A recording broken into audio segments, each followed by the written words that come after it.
Buonasera a tutti e benvenuti a questa iniziativa che il Comune di Cividale, in una giornata, in una ricorrenza così importante, per la prima volta ha deciso di attivare e di aprire con l'arte. L'arte che è il messaggio più bello attraverso il quale ci sono dei significati che possono essere interpretati da ognuno di noi, ma che in una giornata così importante vanno in un'unica direzione, quella di ricordare qualcosa che ha segnato la storia di queste terre e di questo paese e che con l'assessore alla cultura, con la consigliera delegata Angela Zappulla e il sottoscritto, ma con tutta la giunta comunale, abbiamo voluto condividere. Credo che questo percorso, perché poi sarà l'architetto Gortan a parlarvi di queste opere, questo percorso che è un percorso denso di sofferenza, denso di emozioni, che ascoltando poi l'architetto Gortan credo riuscirete tutti a fare proprie, così come siamo stati noi ascoltandolo ad essere coinvolti in un racconto che è un racconto non di contrapposizione, non un racconto dove si vuol far emergere ancora una storia che è fatta di vinti e vincitori, di buoni e di cattivi. Semplicemente attraverso queste opere si vuole raccontare una storia che ha segnato il nostro paese e che ha segnato delle popolazioni che sono dovute andare via dalle loro terre e ha purtroppo provocato una morte atroce e feroce di troppe persone. È un periodo storico che purtroppo per troppi decenni è stato dimenticato e questa è una cosa colpevole. E noi con questa mostra vogliamo inaugurare un periodo non di riconciliazione, ma un periodo di verità, in cui attraverso le testimonianze dell'arte e le testimonianze dell'architetto Gortan si possa arrivare a pensare che finalmente siamo fuori da un periodo buio in cui di queste cose non si poteva parlare, o se si poteva parlare bisognava andare in un'unica direzione. Finalmente non è più così. Approfitto anche per salutare i consiglieri, l'assessore Davide Cantarutti, consigliere Magno Boccolini, consigliere regionale Elia Miani, il rappresentante dell'Associazione Nazionale Venezia Giulia e Dalmazia Cesare Costantini, che se desidera venire qui a fianco a noi, in quanto rappresenta comunque un'associazione che si occupa da tempo di queste cose. E a questo punto mi piace, Angela, anche però guardare la nostra funzionaria che riesce sempre ad aiutarci a fare queste cose che sono molto importanti, e quindi la ringraziamo davvero e a tutto lo staff. E a questo punto, Angela, se vuoi dire due parole. Hai già detto tutto quello che è anche il mio pensiero e la mia espressione. Abbiamo affidato, come avete sentito dalle parole del vice sindaco Roberto Novelli, all'arte questo messaggio. La città di Cividale del Friuli oggi vuole ricordare una pagina tragica della storia che è stata vissuta proprio in questi territori e lo fa attraverso il linguaggio dell'arte con l'umana testimonianza del padre e di lui stesso, Michele Gordan, e Nino Gordan, che non c'è più ma è qui con noi oggi attraverso le opere che l'architetto andrà ad illustrarci. Io adesso passerei proprio la parola a lui che ci accompagnerà nella conoscenza di questo percorso, a prima Cesare Costantini e poi l'architetto Gordan. Grazie a tutti per la vostra presenza e di aver accolto questo invito. Questo per noi è un momento importante, è un'espressione a voce unica dell'amministrazione comunale di Cividale, in ricordo e in memoria degli esuli dalmati, giuliani e istriani. Grazie.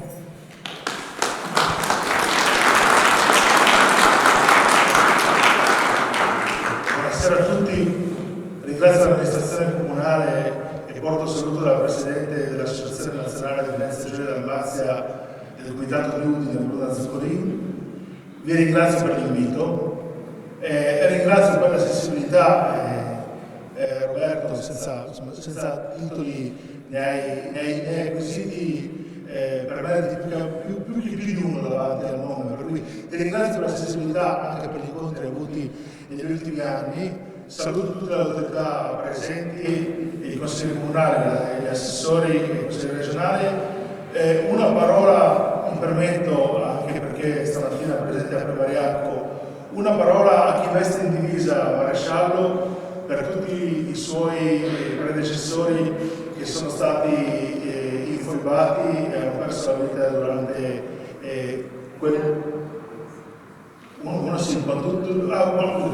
tanto dietro ancora. Quindi una parola di ricordo a tutte le persone in divisa che hanno perso la vita in quegli anni. E solo una riflessione: tanti sono andati via, tanti sono rimasti. Difendere, essere italiani, difendere l'italianità e anche una lingua che è quel dialetto o quella lingua istro-veneta che ancora viene parlata non è stata una roba semplice.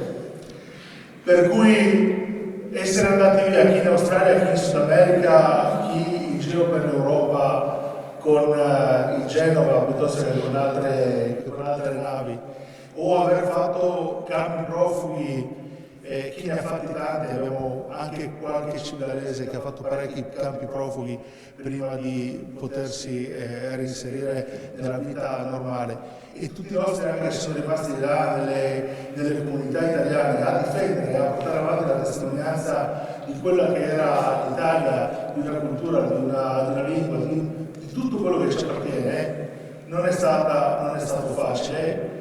E quello che mi viene così dal profondo è non solo perché non accada mai più qui, ma perché non accada mai più ovunque. Essere esuli e profughi e trovarsi stranieri anche in patria non è semplice. Quindi sia per quelli che sono venuti prima di noi, sia per quelli per le generazioni future, è un dovere, ma è soprattutto meritorio dover ricordare quello che è successo. Quindi grazie.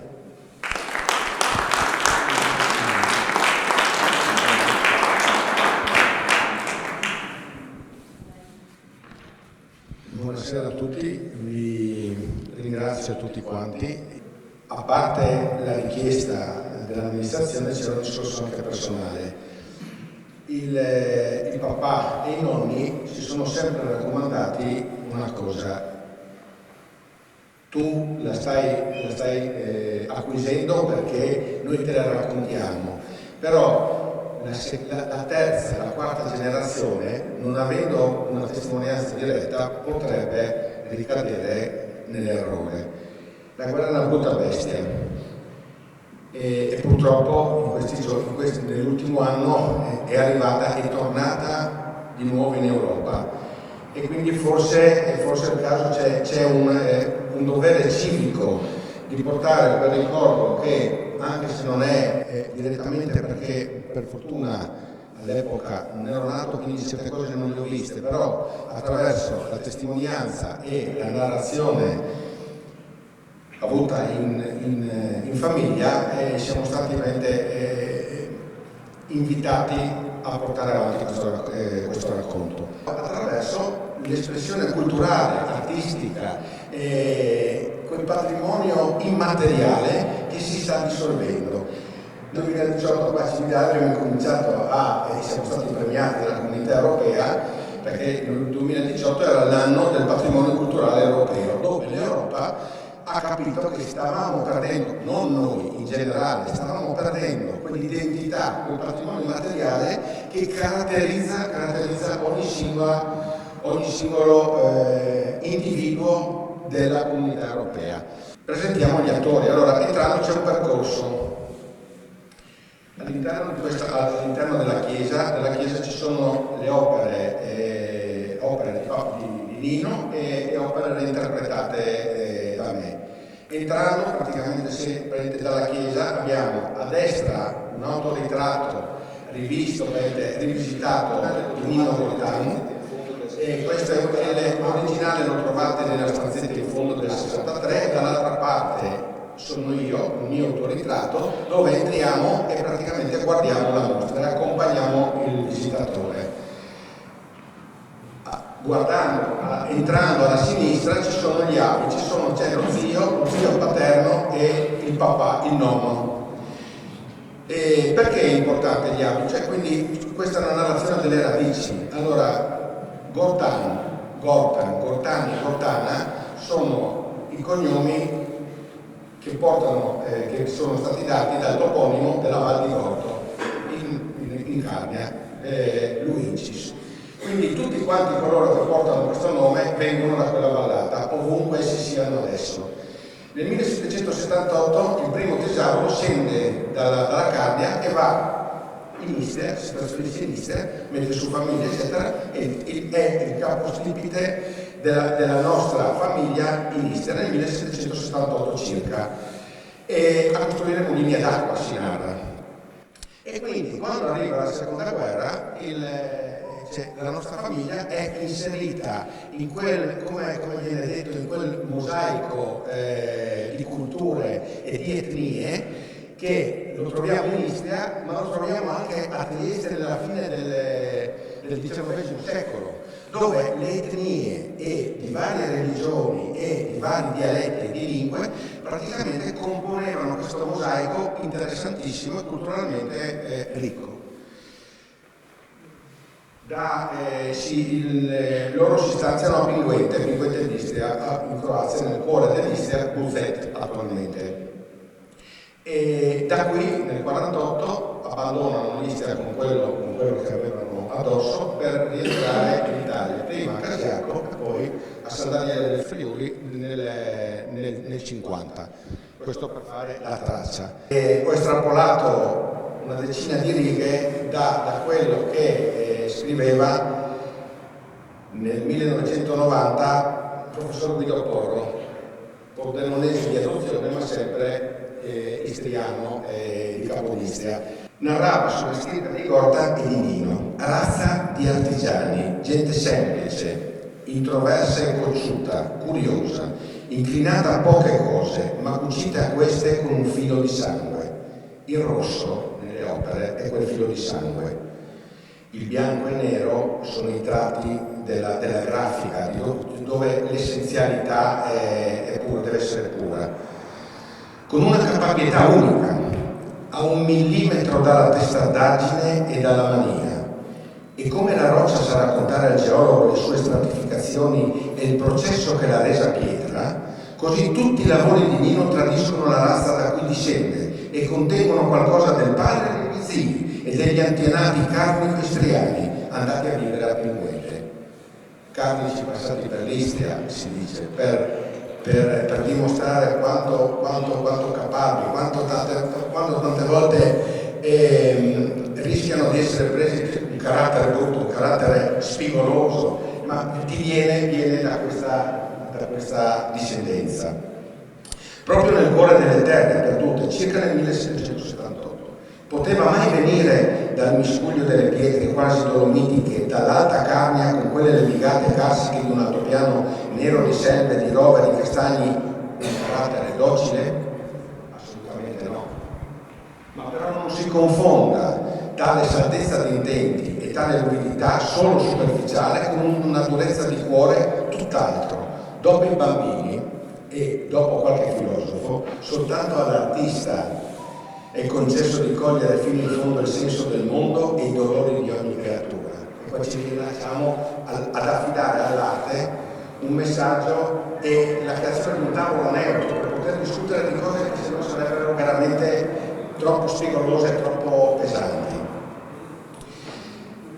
Ed anche le gioie, gli slanci e le passioni, in uno con i valori, le aspirazioni e gli ideali degli uomini. E Nino ha sempre calato nei suoi lavori persino le sfumature del vivere, di quella semplice come di quell'eroico, delle normalità come di simboli più alti. Ha un temperamento schivo, senza essere altero, fiero delle sue cose, parla spesso col silenzio, con certi masticati nervosismi e con l'immancabile indignazione per il giusto. Capita a lui quello che provano coloro che, per voler andare avanti alla radice delle verità, poche amicizie possono essere coltivate, specie in stagioni sofisticate e ipocrite quali le nostre, si parla degli anni 90. Però è un messaggio purtroppo sempre valido. Possiede il puntiglio che in passato di rara abilità esecutiva lo fa sempre arrivare dove ha stabilito.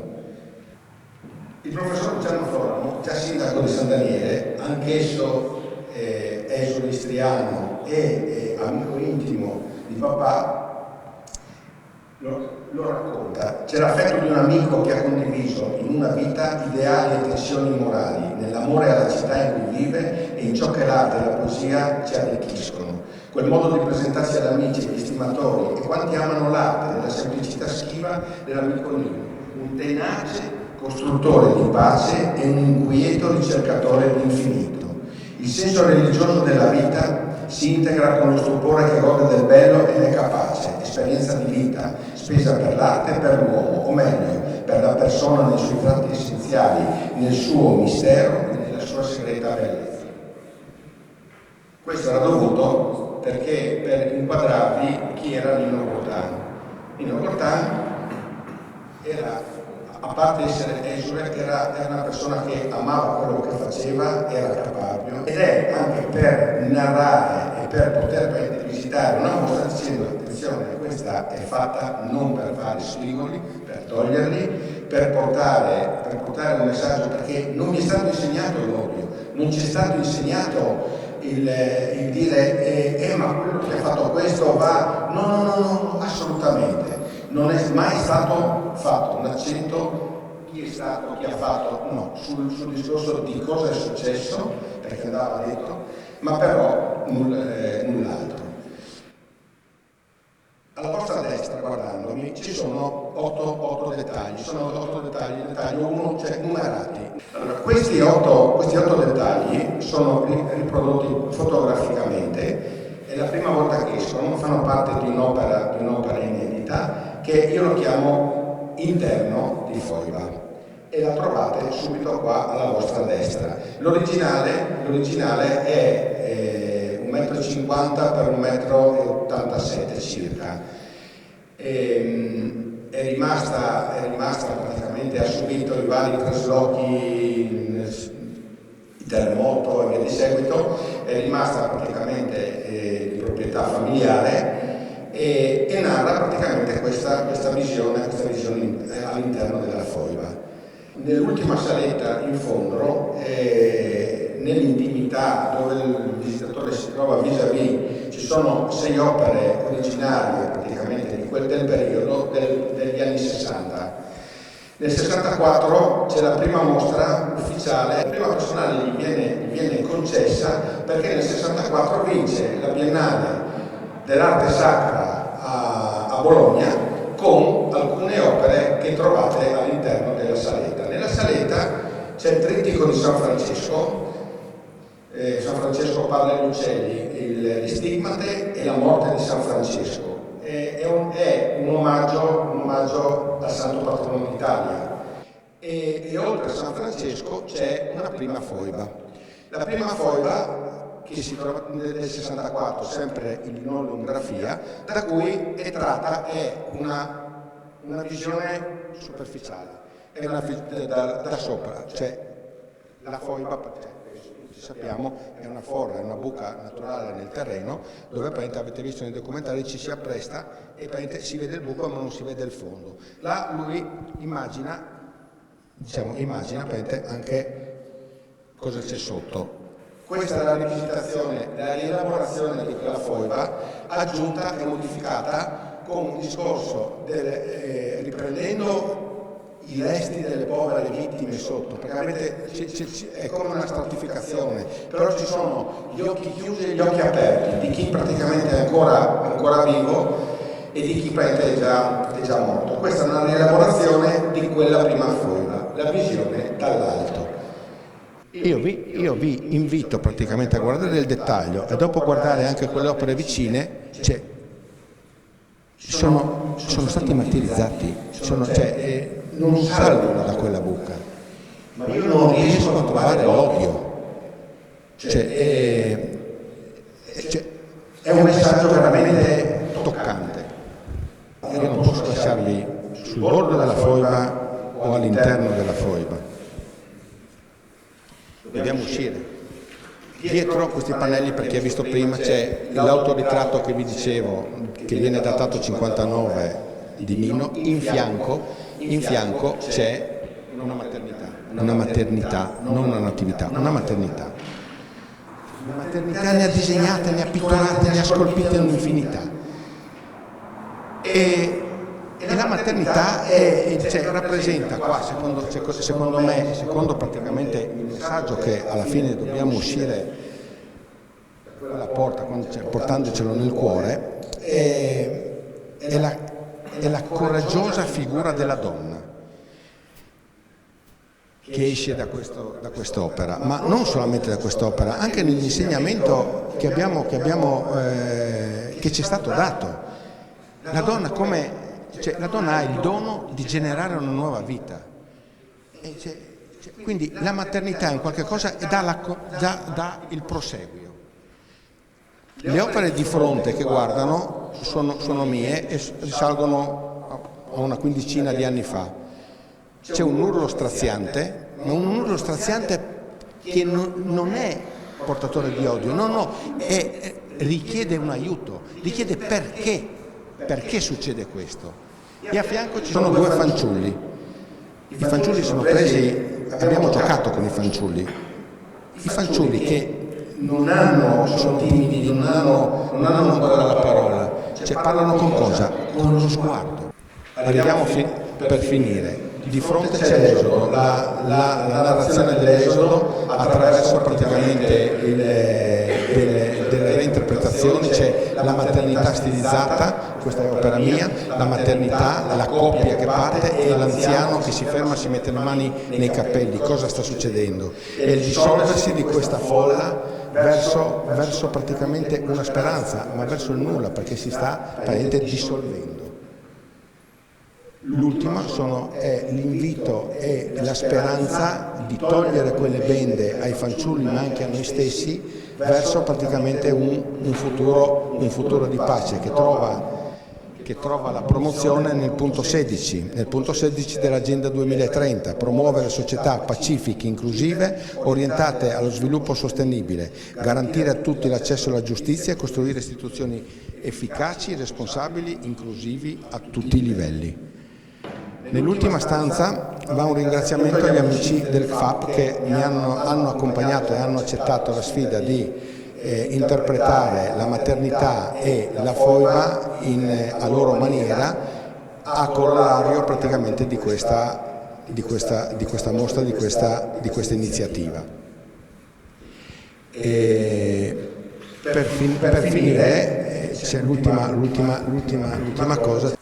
Qua c'è praticamente un'idea per la proposta per un murales, per un'opera di street art da collocare a riqualificazione di una parete di un fabbricato sul parcheggio titolato dal Comune di Civitale Largo Martiri delle Foibe.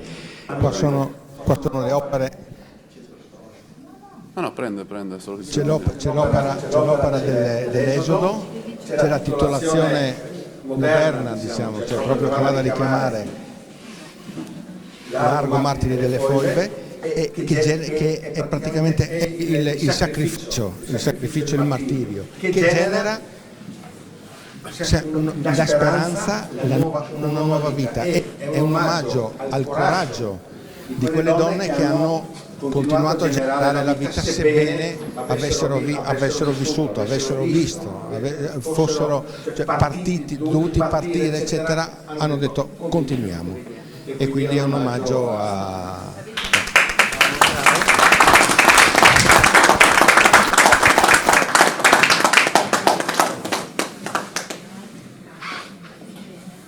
Bene, direi che adesso si può ammirare le opere dell'architetto e grazie di essere intervenuti, perché credo che, lo dico assieme a Anna Zappulla, quello che ha raccontato l'architetto con l'espressione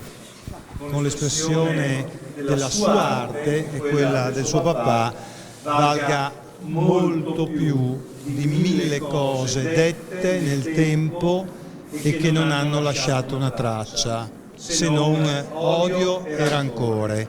Quello che è stato detto oggi è qualcosa di importante, perché forse riusciamo a fare un passo in avanti, non dimenticando le sofferenze, non dimenticando l'odio, non dimenticato i torti, ma semplicemente guardando davanti per un futuro, speriamo, dove una storia condivisa possa essere raccontata anche alle future generazioni, semplicemente per far capire quanto è brutta la guerra, quanto è brutto l'odio, quanto è terribile ciò che genera la sofferenza e la morte. Grazie.